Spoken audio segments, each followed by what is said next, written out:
Salut, c'est Trado, content de vous retrouver pour la mise à jour de l'indice parisien. Alors, je vous propose de commencer comme d'habitude par les données mensuelles. Ces données mensuelles sont toujours clairement haussières, vous le voyez, hein, le nuage il est ascendant, on est bien au-dessus de ce nuage. La lagging span n'a pas d'obstacle majeur en face d'elle, on peut continuer à monter très longtemps comme ça. On a quand même néanmoins un accès de faiblesse hein, depuis 2-3 mois, on l'a vu, mais on rebondit apparemment sur la moyenne mobile à 20 mois de manière assez claire.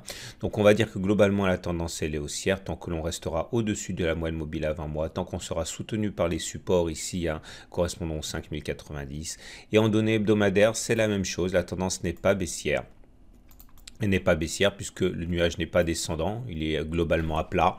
La moyenne mobile à 20 semaines commence à adopter une pente un peu plus encourageante et on est au-dessus, donc c'est pas mal. Néanmoins, pour que l'on soit véritablement en tendance haussière, hein, il faudrait prendre de l'altitude, il faudrait que le nuage soit ascendant, il faudrait que la lagging span ait les coups des franges pour pouvoir progresser. Donc on est dans une zone où la baisse n'est pas d'actualité, mais la hausse elle est contrariée. On va dire que globalement la tendance elle est neutre.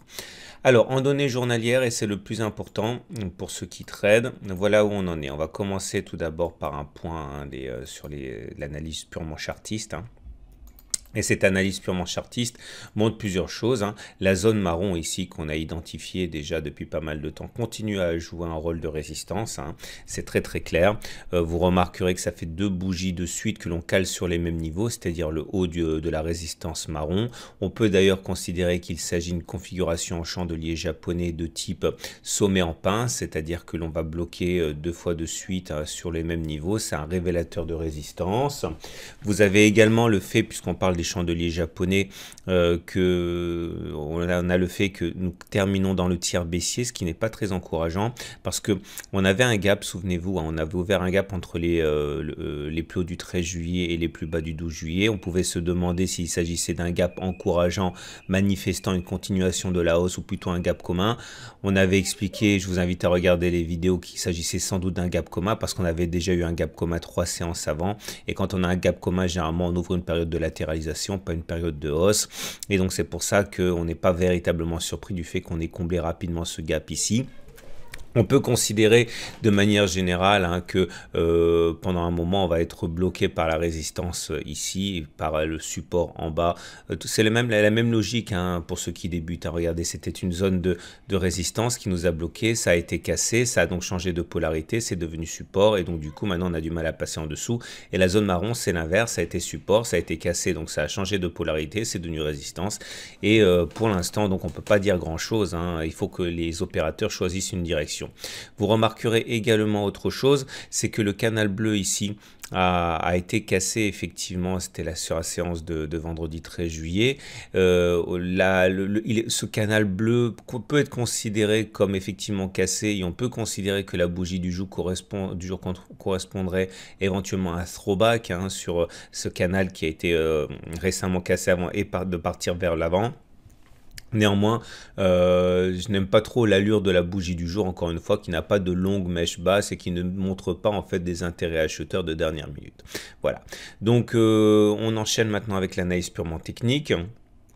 Le croisement M7-M20 a bien eu lieu. Le problème des croisements M7-M20, c'est que ça produit souvent des feux de paille. Et pour l'instant, à partir d'un croisement faible M7-M20, c'est-à-dire M7 qui monte, M20 qui descend, on peut toujours avoir à partir de maintenant un croisement baissier fort. C'est-à-dire si la M7 croisait à la baisse, la M20 qui descend.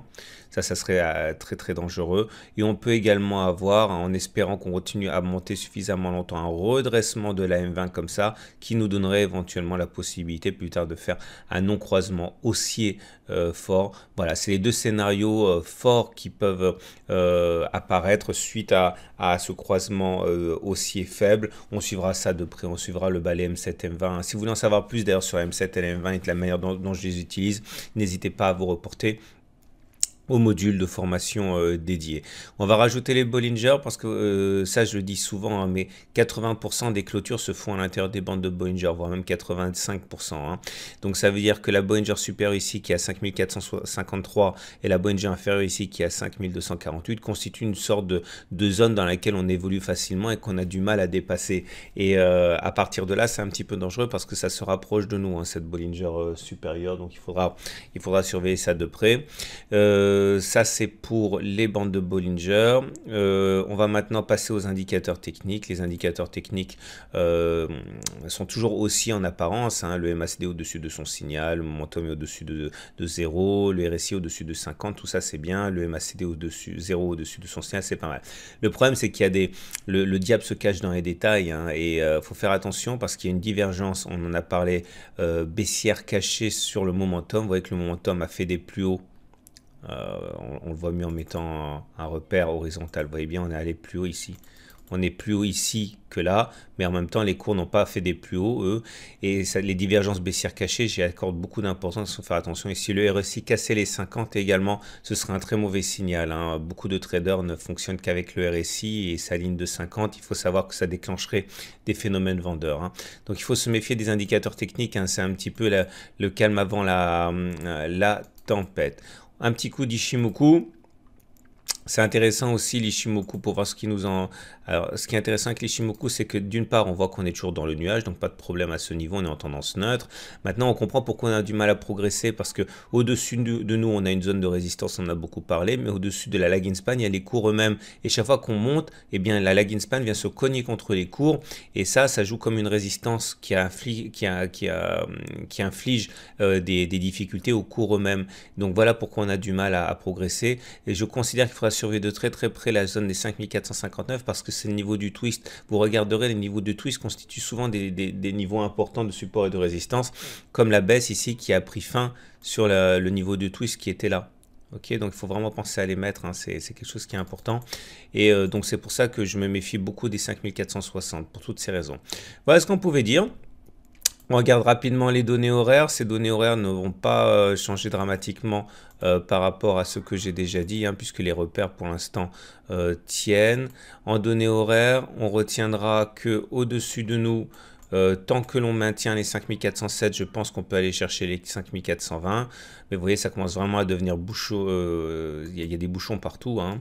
Et en dessous des 5407, bon, il y a quelques points à prendre jusqu'à 5402. C'est surtout ici entre 5402 et 5382, il y a 20 points à prendre, même si tout peut se passer là. Ce n'est pas des zones faciles à exploiter.